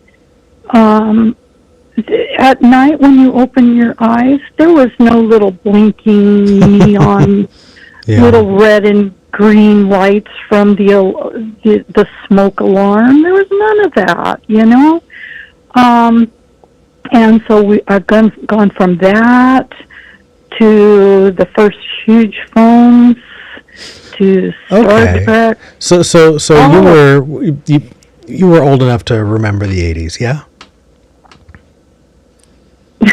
I remember the 60s. I lived in the Florida Everglades when the Apollo 13 launched off, and we ran outside in delight, you know, and danced around in the rain, and we're thrilled. So, so what's going on in our world right now is in the United States, and who is at? Go ahead. I'm sorry. No, it's okay. I just kind of wanted to address something that you said earlier that kind of piqued my interest a bit. Yes, sir. You'd kind of mentioned that we're in a place where people are worried about offending each other. Do you remember a comedian named Andrew Dice Clay? Yes, I do. What do you remember about Andrew Dice Clay? Because I guarantee you most of the people watching have no idea who this guy was. Okay, well, first of all, I wasn't a fan of his until... I'm sure. You would not call it... Yeah. But once I heard him, you know, he was gritty, and, you know, I could appreciate him as an older woman, and he was a rebel, and what he said was in your face, and that's really all I remember specifically at the moment. If you go back and watch, he's incredibly racist. A lot of his jokes are... Oh my God, I'm so sorry. I so apologize. No, but that's not a thing. That's not a thing that you remembered. But that's interesting because that's not a thing. So sorry. No. This is good. This is good. This is an example here. Is like Andrew Dice Clay and even Sam Kinison to a degree, and they're different comedians back then. They were against the PC police. Right? Everything has to be politically correct and nobody can say anything anymore. Andrew Dice Clay got really, really, famous because he brought back telling jokes about beating up gay people, and yeah, like he was rebellious because he was brave enough to say slurs on stage into a microphone. Oh my goodness. And I think that we have changed some of the language and we've changed some of the folks who are targeted. A lot of them are still the same. But instead of saying PC, people say woke, right? Yeah, but I think that there's always been a push from white America against what they view as an existential threat because they see other groups of folks that are getting a foothold in America as well, and so go ahead. May I ask a question? Yeah. I kind of have a little pushback on that. Yeah. And is it okay that I'm white? Of course. Of course. You couldn't change it if you wanted to. And you are who you are. It's your experience, of course. Why? Yeah. Well, it's just, I believe, I know that I'm talking about belief, but I believe in love, and I believe that if I have a prejudice, such as I can be a little sexist sometimes. That's okay. I can be too. Yeah, I have to remind myself that I'm the one with the problem, and it's because I really want to be better than, and also, I have relatives that are in the LGBT. yeah. Mm-hmm. And when you have a beloved, sweet relative who is coming out and making their announcements to the family and all that, Mm-hmm. In my case, it's like, while that relative was being judged, I realized I needed to grow and change. And it wasn't because I was necessarily pro-LGTB or for it or against it, but it's because I had a loved one that made me realize I had to strive to be a better person. Yeah. So, anyway, Yeah. and it happened. I started listening to trans shows and different shows. You're here. You're listening to us. Yeah, even though I'm not quite sure what you folks are about, except that I've tried to listen a couple times, but most of all, Oregon represent. Dang straight. Yeah. So I got my start doing YouTube shows with the atheist skeptic space. People would call in about their religious beliefs, and I'd yell at them for a while. Right. And that got real boring for me eventually. And eventually, you want to find more empathetic ways, because when you actually can connect with a person, you're much more effective in them listening. Turns out when you yell at them, they don't listen very good. Right. and so kind of modeling those positive conversations is where I went. And then I wound up starting my own show, and now I get to hang out with my friends, and it's a lot more free form, and it's a lot more community oriented, and it's kind of going where it's going. So that's kind of what we're about. But as far as, I love that you've got your personal journey. And I think that what I'm actually concerned with is, Kelly, have you seen the studies of, they'll take the same job application and it's exactly the same except for the name, and they'll half of them they'll put a white man's name, and the other half they'll put a black man's name, and everything else is exactly the same. How often those callbacks go towards one or the other? Could you guess what the results of that kind of study would be? Well, no, I'm just trying to follow right now. So go ahead. I mean, I'm not getting it, but please continue. Sure. So I'm pulling this up right now.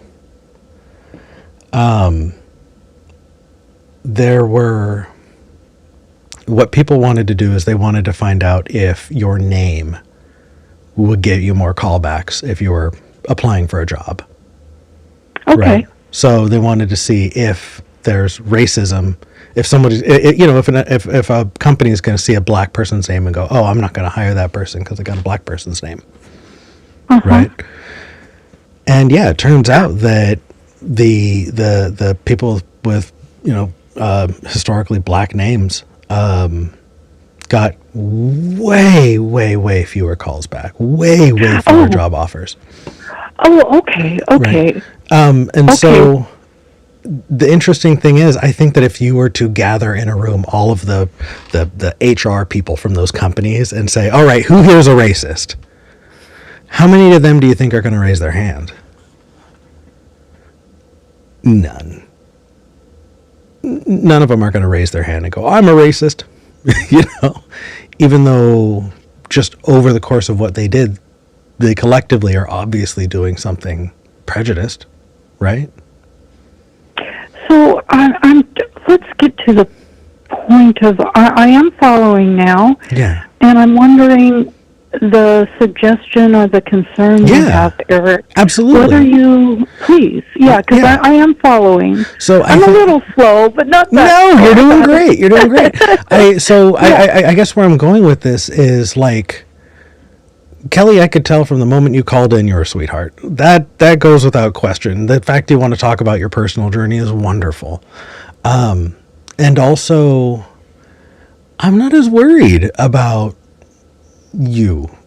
And I know that sounds bad, but like my concern is with these structures where people go, "Oh, we live in a fair system," but then when you check it, it's actually pretty bad, And I think that you can have a system that is prejudiced, have a system that needs to get fixed, and everyone there says, "Oh, well, I'm not racist," but when you look at the numbers, they don't lie,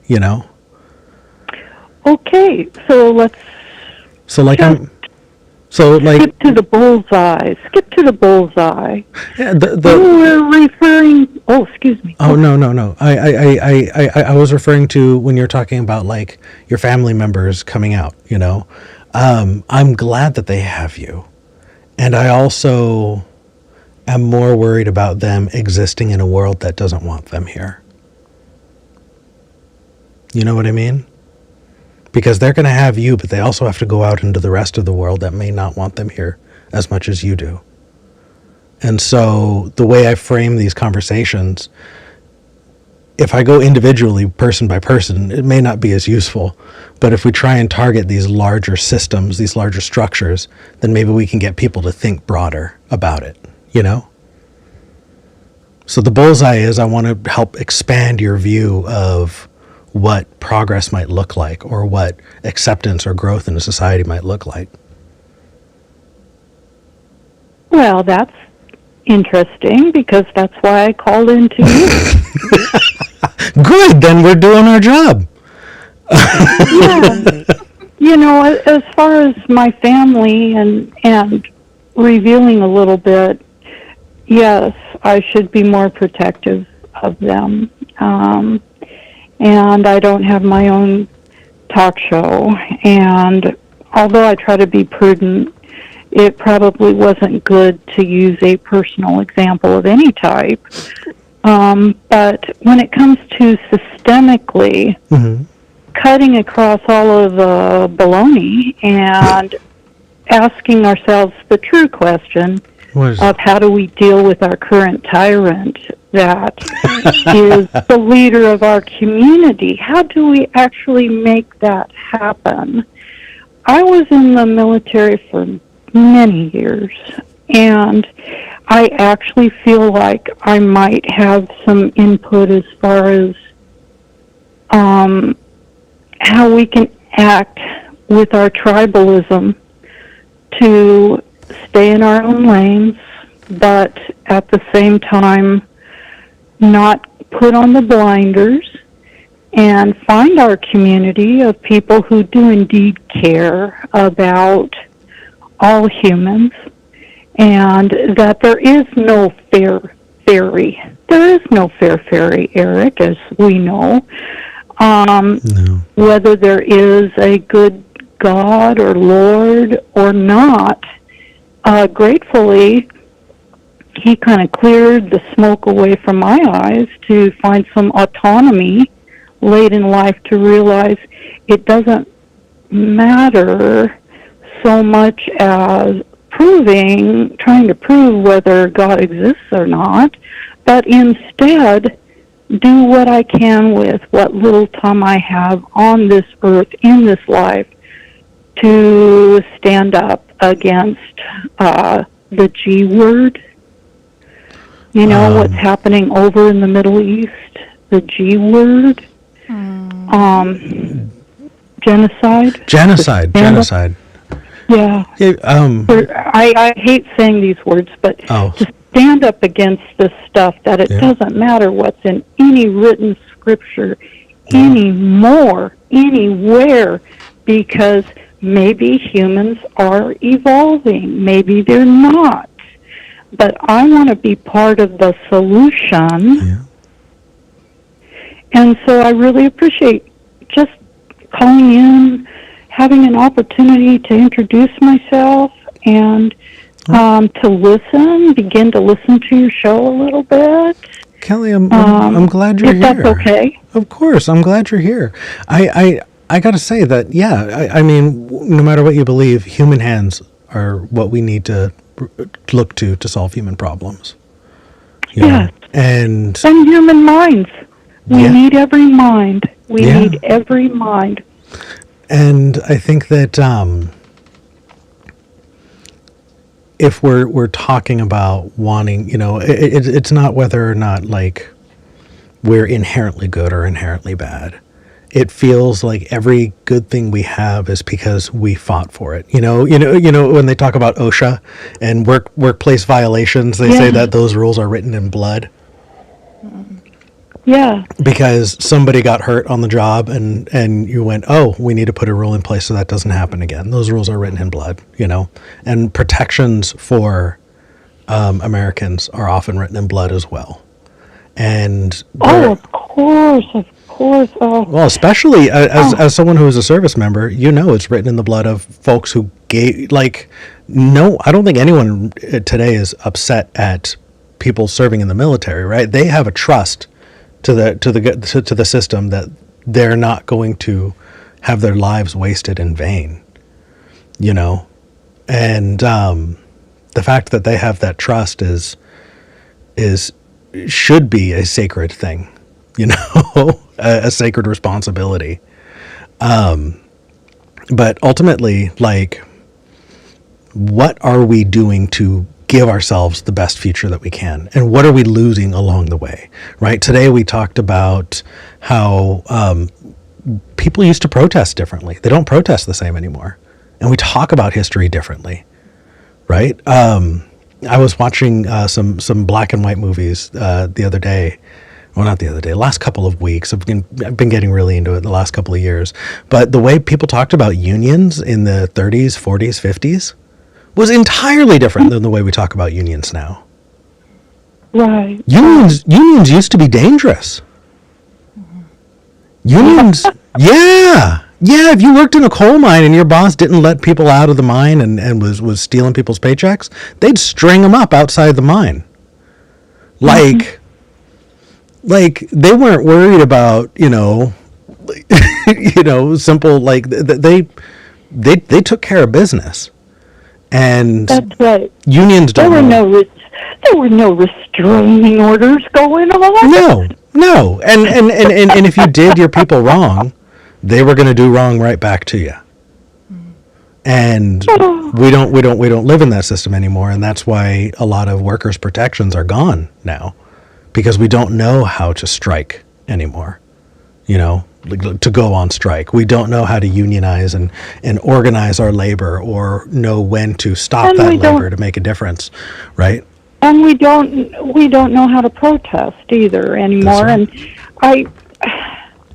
And of course I would never want to overreach and say something uncomfortable or do something that would get me in trouble, but I can just use one example in regards to civilians and their methodology of protesting is our poor, the sweet little fellow, whoever it was, that was protesting up in Portland and had on the little froggy costume, and he had his back to the ICE agents?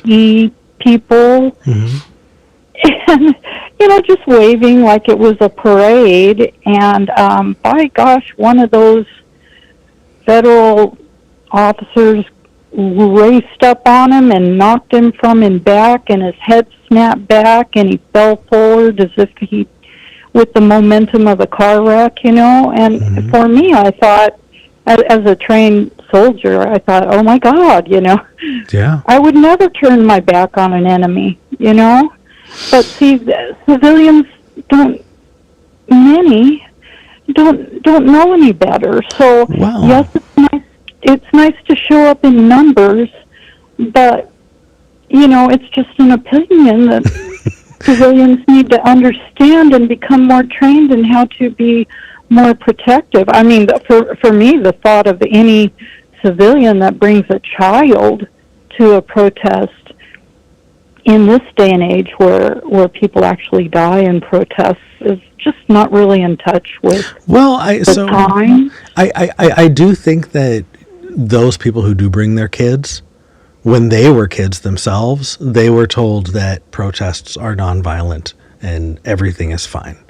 And I think that when you talked about someone turning their back to the enemy, people don't think about them as the enemy yet. They're starting to. But I think that here in the United States, a lot of folks, including vets, like I was about 2 weeks or two or 3. Now I'm getting my time mixed up, but it was a while before the first big No Kings protest this year. No, this last fall. There was a sizable group of U.S. vets in Portland who decided they were going to meet at the VA and walk to the ICE facility, right? A lot of these folks were like in walkers, like these folks are, they are older service, people walking braver, right? Braver people than me. Yeah. They got the crap kicked out of them. Like there are pictures of these people bloody, like just they got the crap kicked out of them. And I think these service members, they didn't see this as the enemy. They saw this as, I'm going to show my speech, and my speech is me standing here saying I think this is wrong. I think that I think those ICE agents viewed them as the enemy, but I think a lot of people don't view. Yeah. I'm sorry, I didn't mean to interrupt you. No, I can go off on a whole tangent. You go for it. What's up? No, I just have a response, and I do get a little excited, so I apologize. You're in the right place. What's up? But yes, in this one area, I think that we probably disagree. In that, yes, just in that those. If I had to guess, those veterans knew. Because they're soldiers, they understand, they know these things, and so they knew that they were putting their body on the line when they did this, particularly the ones that are like me and are handicapped. Every time I leave my home now and walk with my walker, I know I'm putting my body on the line just for the fact that I can get bumped at the grocery store. So, and being that they're soldiers too, and that they did that. That's a good call. You should call me out on that. I should give them more credit. You're right. Okay.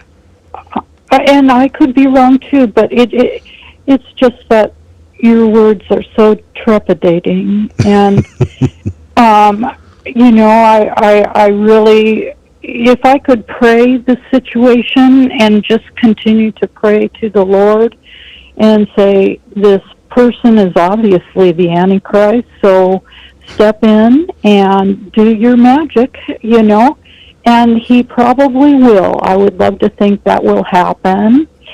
But in the meantime, like I said, I'm doing what I can, even with my voice, to reassure youth that this person and his family who is running our country, I see him as he is an emperor, or else now. This is the reality now. Yeah. He's not a king.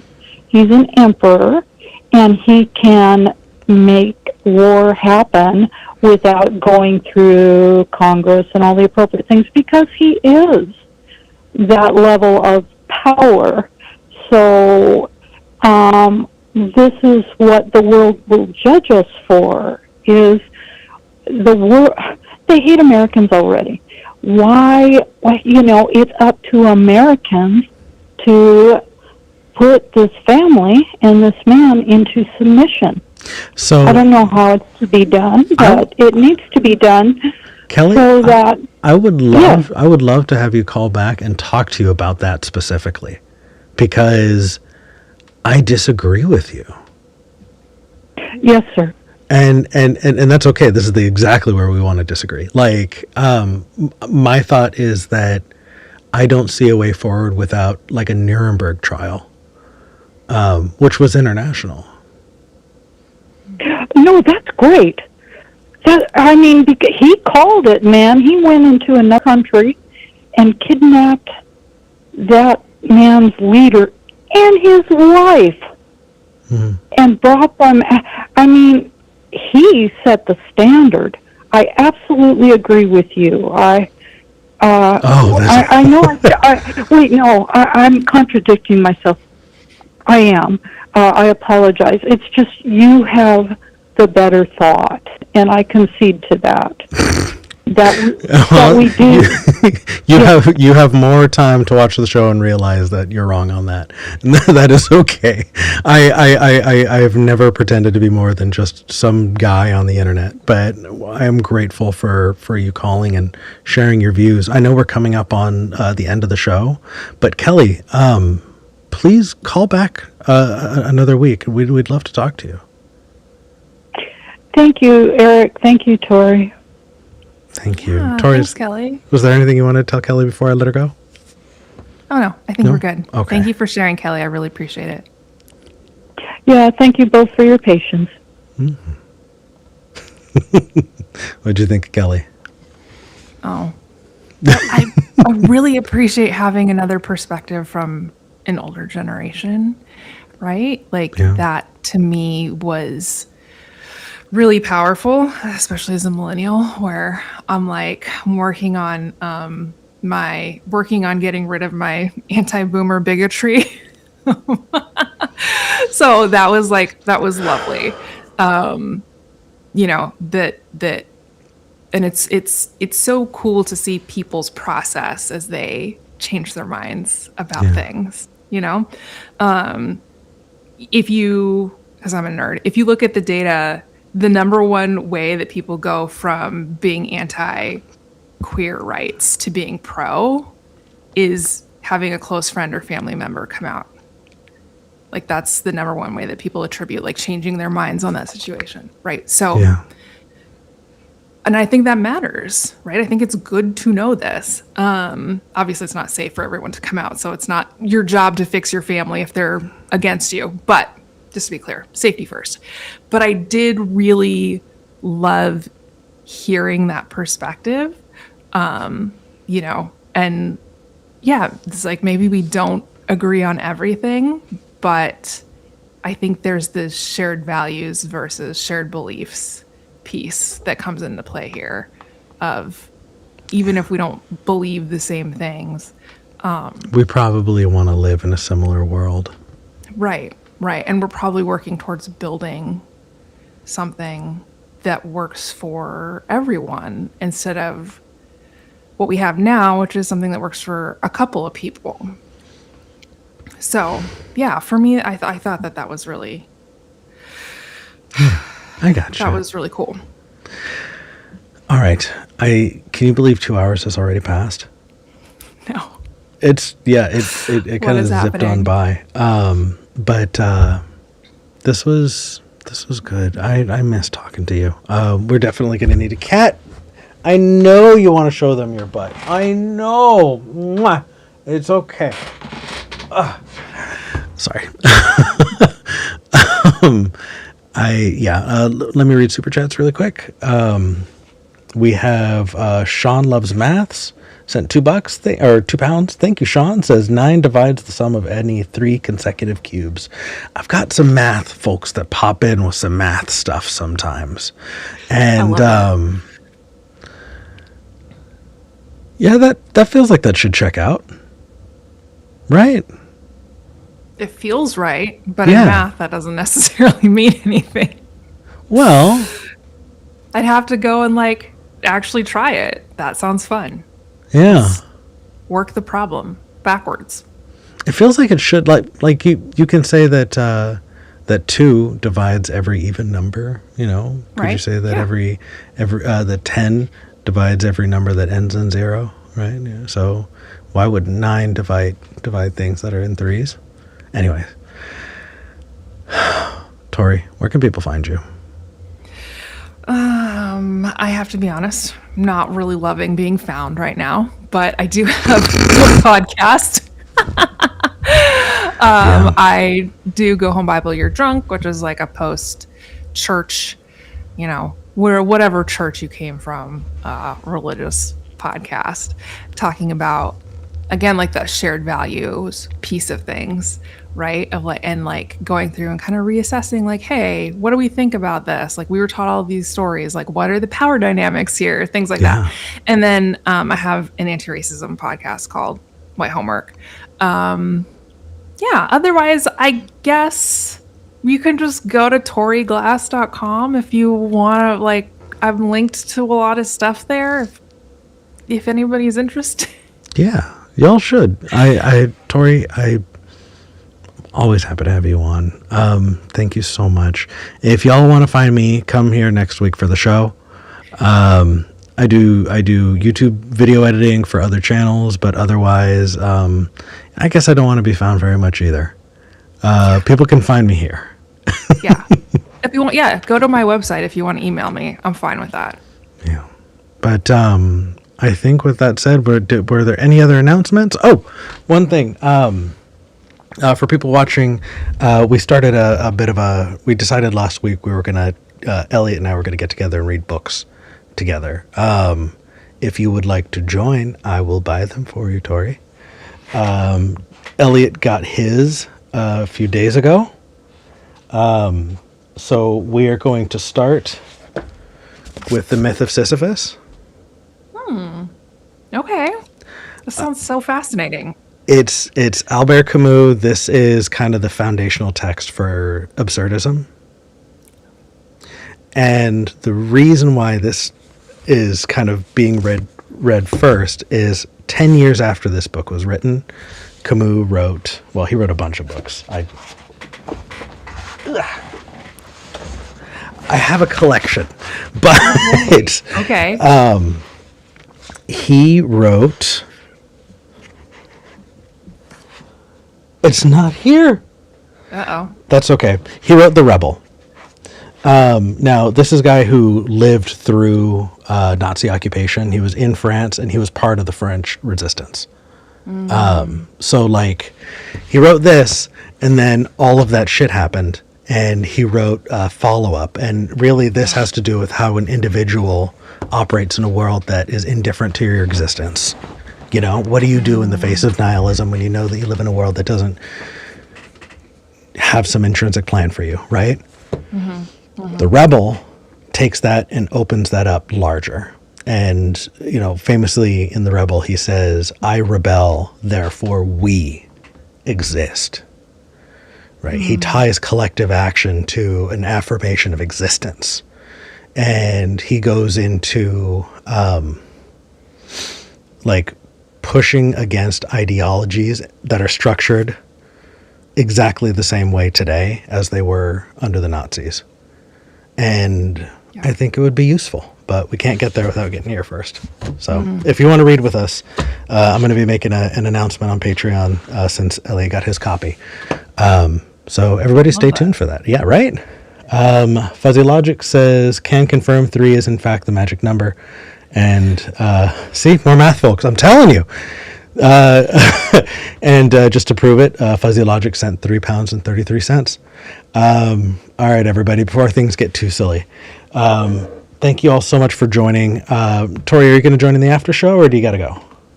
I'll see if I can pop in. Cool. We had a long day yesterday. You really did. You absolutely deserve to rest. I'm going to make sure everybody's happy and healthy, and then if I can, I'll pop in. That sounds good.